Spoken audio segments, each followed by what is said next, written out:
Okay. Welcome everybody who's here. I am Steve Goodner. I'm here with Dr. Chuck Coker. We're going to focus today on coachability and a growth mindset. I do want to kind of let everybody know kind of what the flow of today is going to be. So I'll be asking Chuck a variety of questions. And as I ask questions and he answers them, and then we talk about that, I do want you to feel free to put questions in the chat as we move forward, and we'll get to those as soon as we can. Also, there's going to be a special offer involved in this that I didn't really promote.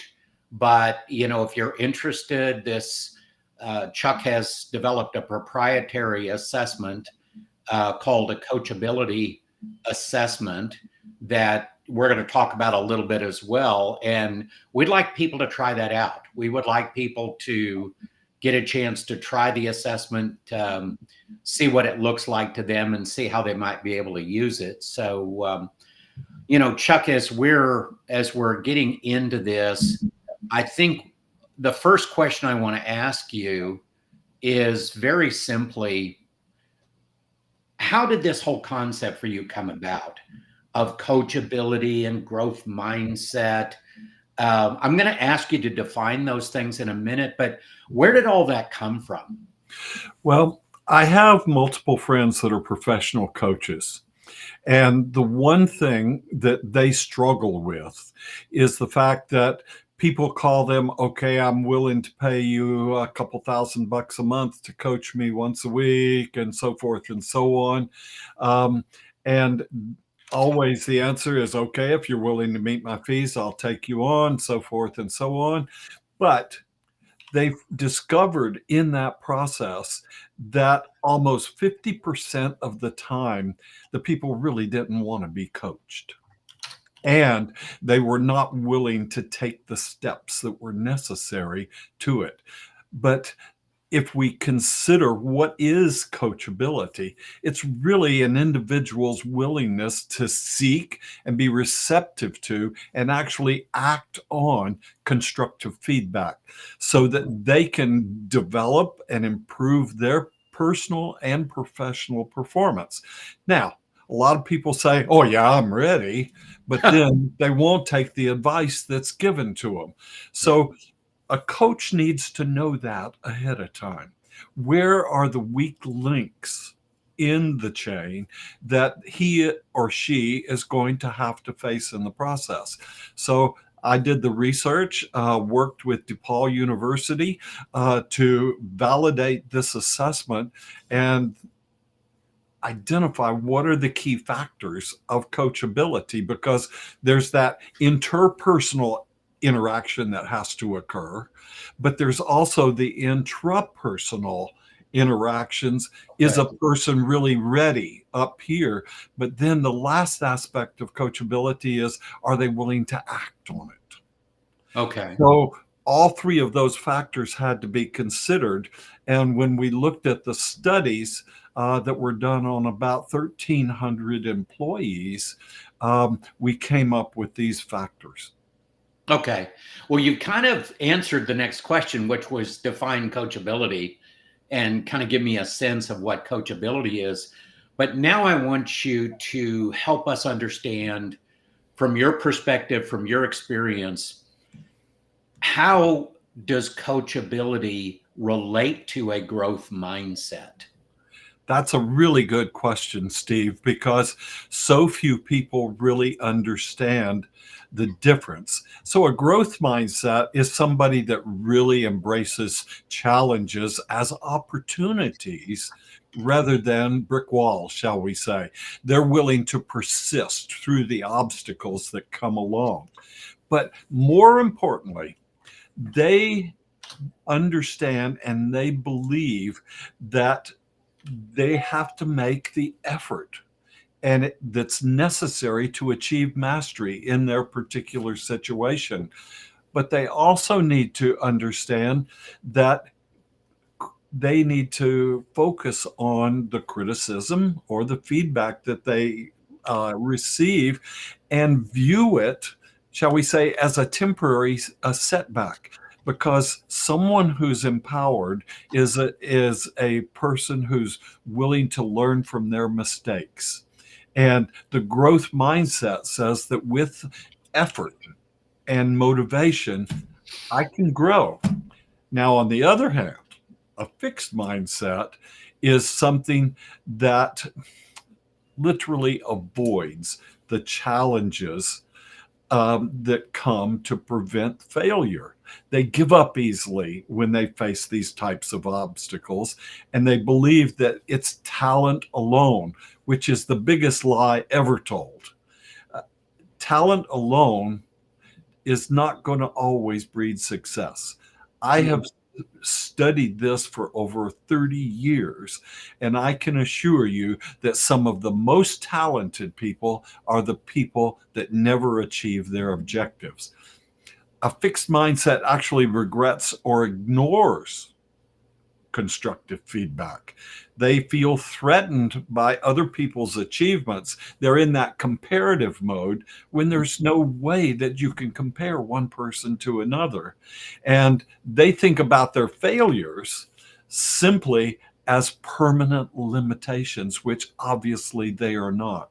You and I both know from decades of coaching and mentoring people that a person can achieve their objective with a little bit of effort. Yeah, you've really triggered something for me here, Chuck, and I want to ask you about it. I do a lot of pre-hire assessment work for clients where I'm providing a package of curated assessments to help increase the percentage chance of success, the predictability of success. And the more that you're talking about the difference between someone who's truly coachable and someone who has more of a fixed mindset, I'm starting to have a better feel for how important coachability is in that process, and that I probably should be adding the coachability assessment to all of my pre-hire assessment packages, because to me, I think it's almost the difference between, is there a wide open lane for people to learn new things and adapt to changes and all of that, and they're willing and able and motivated to do that, or is there a roadblock? Is there a detour in place that keeps them from doing that? Can the coachability assessment, can it help me to better identify people who are going to onboard faster, better, more adaptable to change, more willing to learn new things? Is that something that would be helpful as I'm trying to help companies hire the right people? No question. Because what we have found is that people with a growth mindset believe that their abilities can be developed through dedication and hard work. Someone that doesn't have that growth mindset believes that their abilities are static.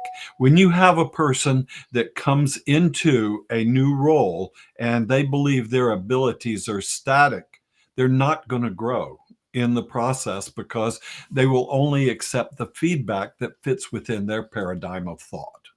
So as you think about that, yes, it will not only tell you, but it'll tell you which areas that need to be attacked as you coach, as you mentor, and as you develop these people. Because just because a person doesn't have strong expressed humility, if they've got the motivation to learn and the response motive that will turn that, you can increase their humility level by helping them understand they don't know what they don't know.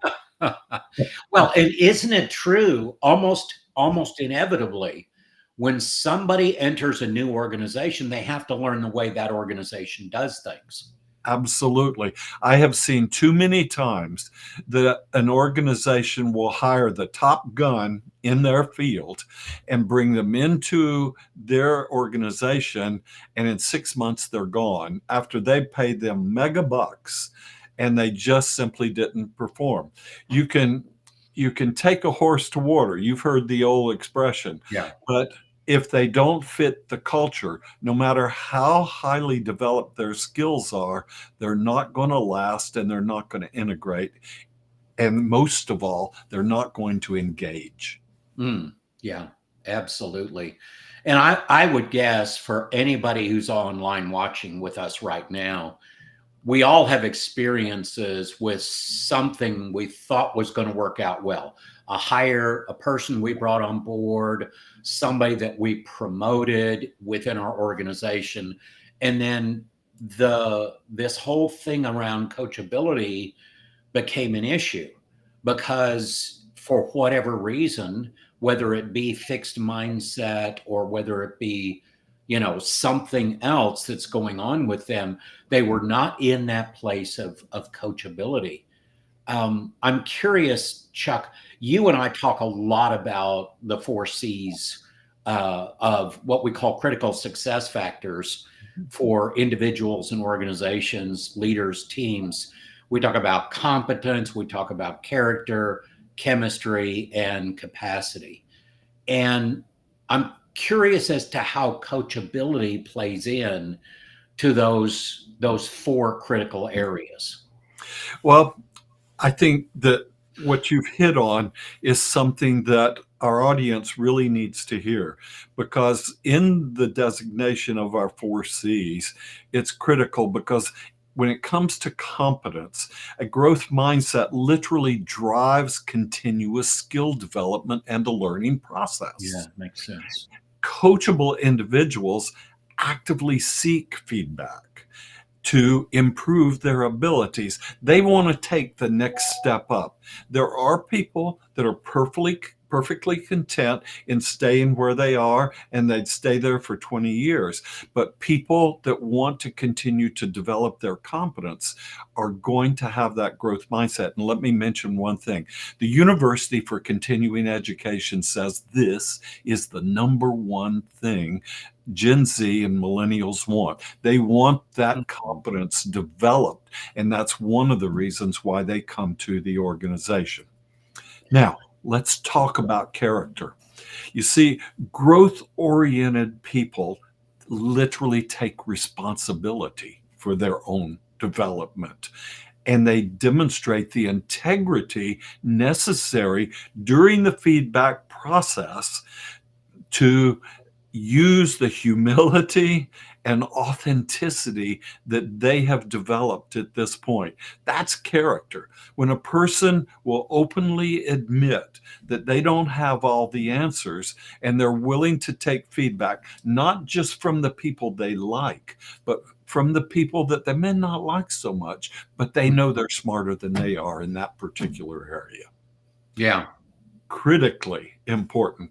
So when it comes to the chemistry aspect, is this a great place for me to work? The people with growth mindsets literally are the ones that want to build stronger relationships through the openness of other people's perspectives. One of the things that we know about blue zone characteristics, why people live so much longer, is the fact that they have that sense of community and that they can bring in other people's thoughts to accelerate and literally transform their knowledge base and their capacity for growth and development.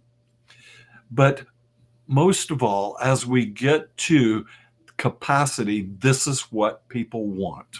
Yeah. People want, especially growth mindset people, want to expand their potential. They want to build a bigger resume because they believe that embracing challenges and even making mistakes is going to increase their capacity. It maximizes their ability to learn and leverage other people's wisdom and experience to literally accelerate their personal development. So when we mix all of these 4 C's, we literally have a virtuous cycle where coachability enhances each of the 4 C's and leads to greater personal and professional development. Yeah. And everything you're talking about, as I'm listening to what you're saying, it just keeps resonating with me that all of that also has a direct impact on the culture within teams and organizations. That the way that people experience their culture will be very much impacted by this coachability and growth mindset. You Mhm. know, and honestly, it's got to be the foundation for driving innovation and creativity and so many other things. Otherwise, we just keep doing the same thing the same way all the time, and we Mhm. don't get any different results because that's the way, doing the same thing works. So that makes You sense. know, Steve, you've made a very important statement here. When an innovative company who is right out front, they're state of the art, making things happen, after a year and a half or two, we find that these companies move into a stabilization mode rather than continuing their innovation. And this is what creates fixed mindsets and silos within cultures. And we have to do everything in our power to keep that growth mindset going. Otherwise, a company will hit the wall and they will not grow and develop any further. Okay. I'm going to stop for just a second, Chuck, and just for all of you watching, I put something in the chat that you may or may not have seen. Chuck is willing to provide anybody who's watching this. Chuck's willing to provide a free coachability assessment so you can see what this looks like. And I have to tell you, when I took mine with Chuck, and I really looked at the results and what the results were telling me, what I realized was there's a whole new level of self-awareness here that Mhm. I didn't have data around that self-awareness. So if you're interested in doing that yourself and taking that coachability assessment, again, Chuck has been very gracious to say he provided it to people here for free.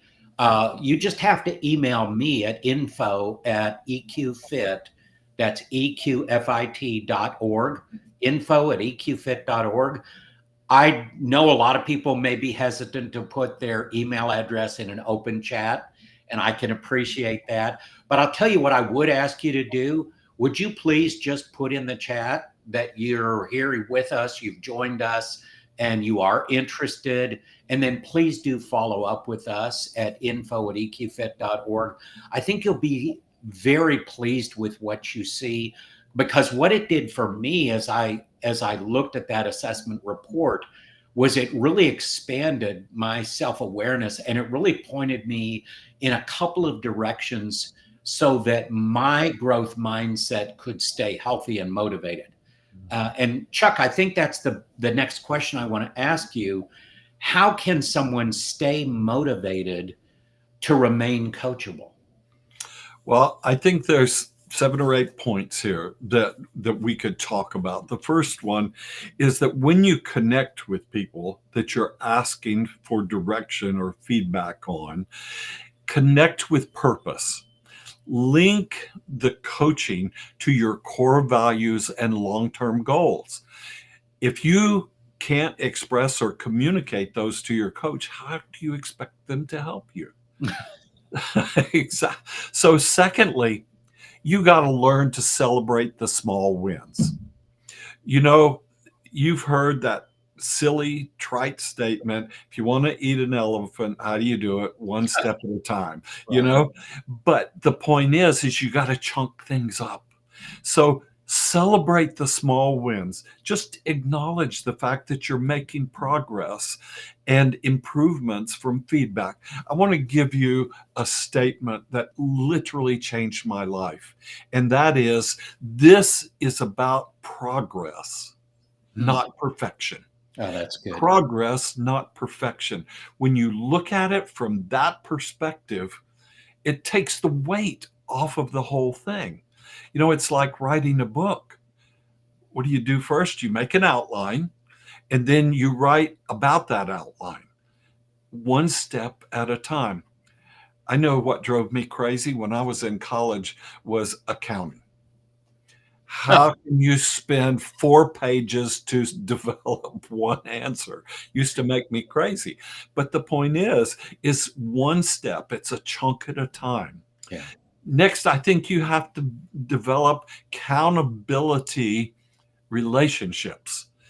Accountability relationships allow you to actually engage with mentors who will consistently challenge you. Mm. If you are not challenged, you're not stretched, and you're not going to get to the next level. Next, I think you have to literally document your growth. And the only way you can do that is through things like a SMART plan or an MBO. This is a critical factor. You keep a journal of your insights and progress based on your coaching experiences. When you get through with your hour with your coach, write it down. You know, psychologists tell us that it takes 6 repetitions for us to remember something, and if you hear it, write it, and then transcribe it into Microsoft Word or whatever, you've got 3 of the 6 sessions gone, and your chances of remembering it. Then take the time to study your own success stories. You know, what did you do right? What went? Learn from others who achieved growth through their coaching. Take those little success stories and just say, whoopee, what in the world did I do right? Not just what did I do wrong. Yeah. And remember that some of our past breakthroughs are going to allow us to reflect so that as we receive this coaching, we can see significant improvement, because one step at a time, take those chunks. And as you become more and more successful, it now becomes a rhythm. And that rhythm allows you to create feedback habits that will establish these regular routines that will help you to seek and process the feedback, because not all feedback you get is going to be exactly what you need. And if you don't develop that filtering process, you're literally embracing discomfort. You Yeah. know, you have to recognize that growth happens at the edge of our comfort zone, but it doesn't mean just because we're uncomfortable, it's good feedback. Yeah. I love what you're saying here, Chuck, because I think there's a lot of misunderstanding about who is my coach.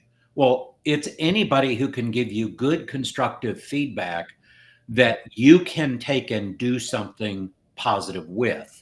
And feedback, as a matter of fact, I just finished an ebook, Building a Culture of Constructive Feedback. And I really was focused on the constructive part because there's a whole lot of feedback out there today, That's for but sure. not all of it's constructive. So it's important. And I love how you have tied a growth mindset and coachability to feedback, because I think we almost have to get a mindset correct that helps us to receive feedback and process and filter it in a way that we can then choose the gold nuggets that are in it. Because otherwise, unfortunately, one of the standard responses to feedback is this frustrating, somebody's criticizing or they're judging you, right? And that's really hard to take, especially for certain high I individuals like myself, that don't like the criticism. But you know what? I've learned over the years through what you're talking about, trying to be coachable, trying to maintain that growth mindset. There may be some nuggets in that criticism that can be helpful to me. Absolutely. And if you're not willing to listen, you have literally sacrificed the most important part. According to the DePaul University study that I dwelt with, the number one factor with a 69.09% correlation factor is expressed humility. Now, let me make a difference here. Humility is realizing that you don't know what you don't know. But expressed humility is being willing to share that fact with other people. And when you tell other people, I'm willing to learn, they take ownership of your growth and development. One of the things I learned as a salesman early in my life, that if I asked people for advice, they would not only give me advice, they'd call me up and see how that advice actually worked for me. It's kind of Right. like buying a stock. What do? You look at what? You look at the paper the next day, or the internet the next day, to identify, is that stock going up or going down? They take ownership, and people want to help.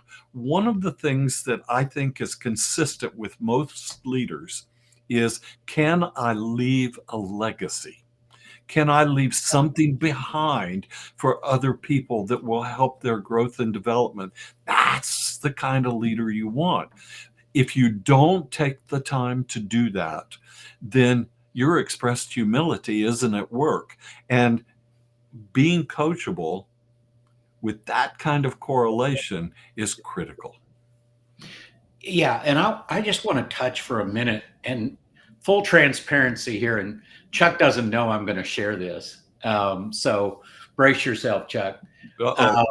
He made me take the coachability assessment before we started working together, and I'm really glad he did, because it gave me self awareness, it gave me insight, but it also helped introduce me more to Chuck, so that we then could collaborate at a higher level. We can work together at a higher level. We can understand where each other is coming from. And I want to say thank you to you, Chuck, for letting me do that, because it really opened up a new horizon for me. I'm certified in over 200 different assessments, which is a ridiculous number, I know. Okay. And I only use about a dozen or so of them. But the reality is that this was a hole in my assessment packages that I did not know how to fill until I found your assessment on coachability. And so I guess what I want to ask you about that is, your thought around the utilization of that assessment, whether it's my personal development or my professional development or my leadership development or my team, whatever that is. You obviously put a lot of work into this. I mean, you've written this book, Are You Coachable? The science of a growth mindset, and the coachability assessment that's a part of that. Um, just talk to us a minute about how can we leverage that kind of actionable data to help us. Well, I think depending on whether you're a hiring person, a leader with someone on their team, or whether you're doing this for personal development, I think the key is looking at, where are the weaknesses? And if you are coachable, you will look at those weaknesses as opportunities, not as challenges. We have to understand that nobody knows everything. We live in an information age where we have so much information. The problem is filtering it out. And if you have a person that's not willing to invest in themselves, with a willingness to hear and be open to that filtration system, then you've got a person that's going to be a long time on the ramp up. And the chances are, putting them into a culture that they're unfamiliar with is going to be a deep, deep challenge. So, whether you're doing it for personal development, hiring, or leading a team or an organization, you have to know where these individual challenges exist? Is it their inability to interact with people? Is there emotional intelligence in, as Archie Bunker would say, the turlet? Or is, the intrapersonal aspect of being coachable and being motivated um, strong enough to where they're actually willing to say, okay, I'll do something about my weakness. I'll make an attempt to do it. But then just saying I'm willing to do it, but putting it in the application Mm. phase of the coachability, are Yeah. they going to actually act on what we're trying to help them understand and do? So all three of these phases are critical. And regardless, again, and I know I've repeated myself, whether it's personal, professional, or from a leadership and hiring paradigm, Mhm. this is critical, because if you have someone with a fixed mindset, I guarantee you they're not going to develop into capable leadership, high levels of productivity and performance, and they're going to hurt your bottom line. Yeah. Yeah. You've triggered a couple of interesting thoughts for me. One, we've got this huge digital transformation going on right now. The evolution of AI technology is far exceeding the growth of maybe our human brain. And so there's a lot going on there. At the same time, we are much more aware of how important emotional intelligence skills Mhm. and soft skills are to the people we bring into our teams and organizations. So you almost have, I don't want to say they're competing issues, but you have these things that are pulling at people. And I'm guessing that the higher your level of coachability, the more adaptable you will be to these changes, to learning these new skills. And, one thing I know from the work that I do with organizations, my coaching work, my consulting work, and all of that, is one of the biggest issues with people right now is we really want the technical skills, but we don't want to hire a lot of really smart jerks. We Yeah. want to hire people that can get along with other people and have some emotional intelligence skills. So I'm guessing, Chuck, that the level of coachability directly relates to the ability to adapt to these changes, to integrate new skill sets and improve on those skills. There is direct correlation, Steve, because think about this. If we have expressed humility, that means there is a strong motivation towards self awareness. Hmm. Second of all, if there is that expressed humility and motivation mixed together within the individual, then the self regulation process is active in the individual's mind. And they are willing to focus on the things that will actually not just grow and develop them, but grow and develop their team members. And the motivational aspect has to be apparent within the individual if you want them to get off their bums and do something. Then we have social awareness or social skills that Yeah. will develop. Why? Because they have a respect for other people, their opinions, and their experience, which is directly applicable to empathy. And when we have that empathy, the emotional intelligence pushes the person towards a coachability and growth mindset. Direct correlation. Okay. And I know from the research that I've done, been part of studies and all of that, that the more that we raise the level of emotional intelligence in individuals, in leaders, in teams and organizations, there's a direct correlation with higher performance levels. So as you raise emotional intelligence levels, you're raising performance levels at the same time. Um, Exactly.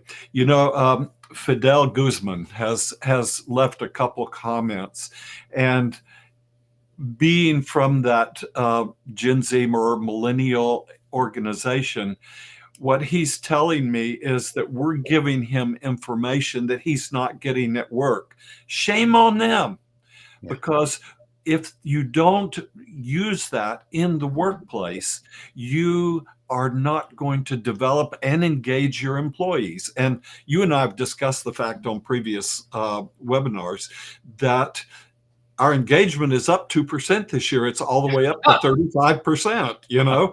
And Oh, what about the other 65% that aren't engaged? And it's directly contingent on emotional intelligence and the ability for a person to be engaged. yeah, yeah. Thank you for your comment, Fidel. I appreciate that. Yeah, very much so. Hey, I'll pop that up on the screen so everybody can see that. Um, and I want to just kind of share for a minute the concept that you're talking about when we're talking engagement levels. We have experienced in the last few years a massive migration of employees to new organizations, because not for more money.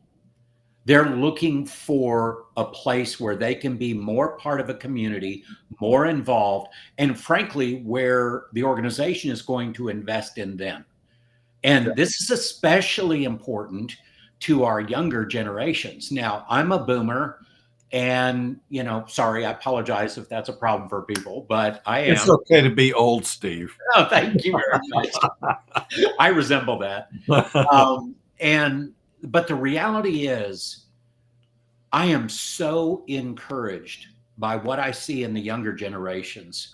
The millennials, the Gen Zs, and I love it's almost like they're a lot wiser than we were at that age, because their desire to learn and grow is far more than I remember it being for myself in those days when I was that age. We didn't know better. Well, true. There wasn't information out there. We were expected to stay at the same job for 40 years and retire. I will tell you, at this point, I'm on my 7th career, not 7th job, my 7th career. And what I found in congruence and all of those things, it's all about people. Yeah. When you leave the people aspect out of your work, you are literally destroying your capacity for success. Yeah. So I'm going to open it up for questions, and Chuck and I will continue to talk here for a few more minutes. But please, if you have any questions about coachability, about a growth mindset, again, remember, I put it in the chat. I'll put it in the chat again before we close. But if you want the free coachability assessment that Chuck is graciously offering, send an email to me at info@eqfit.org, and we will make sure that that gets to Chuck, and he can send those out to you, and you can get your coachability assessment report, which to me was really eye-opening when I saw it. So please feel free to request that. And if you have any questions, plop them into that's the technical term, plop them into the chat now. Oh, you're showing your age, Steve. Oh my God. Anyway, hey, if nothing else, people should get some kind of humor out of what we do together, because we do enjoy doing this stuff. So, yeah. And really, if you haven't figured it out yet, Chuck and I both have an aligned heart around helping people grow, develop, and really reach the success and satisfaction that they want in their lives. And, a lot of leaders over the years that both of us have worked with have come back to us and said, wow, that was really helpful. I didn't know how to deal with this situation. I've got somebody right now who isn't learning their fixed mindset. I don't know what to do. So Chuck, I think as we kind of close this out, what I want to ask you is just a few final thoughts about this whole concept of coachability and a growth mindset. Why is this so important? Well, here's the key. if you think about growth and development, you'll understand that having a growth mindset literally transforms criticism of a threat to an opportunity for you to grow and develop. Second of all, a growth mindset provides data up here for improvement rather than a judgment of your personal value and worth. Third, it highlights specific areas where you can develop. And fourth, it reinforces the benefit that abilities can actually be developed. You're not stuck where you are. The neuroplasticity of your brain is expanding until you are out of here. That neuroplasticity does not stop. Just because it's faster when you're young doesn't mean that it's stopped. That neuroplasticity will open up your brain. The astrocytes are constantly agitating and creating new neurons so that you can learn. Yeah. And when you don't learn, guess what? The neuroplasticity begins to shrink. Yeah. And when we talk about coachability, coachability actually acts as the primary mechanism to get that neuroplasticity working for your improvement. But it requires humility to receive this effectively. And it requires that you learn to discern and apply things appropriately, which will obviously allow you to develop the self-awareness that you need to to close in those blind spots, because we all got them. Nobody's exempt. You No. see, I was able to give a little test to Steve Goodner, and he'd been coaching for 30 years, and he actually learned something. Well, I went to a retreat this past week, and I learned a lot. So give yourself a break and learn that we can improve. We can develop. And the only person you're hurting by having a fixed mindset is yourself. Yeah. And I would just emphasize what you just said. Give yourself the gift of learning. Mhm. Give yourself the gift of being okay with making mistakes. Yes. Being okay with, because how do you learn if you don't try something and then try to improve it? And I love that focus and the concept. For everybody here, thanks for joining us today. We're doing these on a regular basis. I'll get more out there for you all on what the next one will look like. I just want to say, Chuck, thanks again for all of your wisdom and insight on this. I know how important this is to the work that I do with all of my clients. And frankly, the work I do on myself. So thank you for that, and look forward to when we're together next time.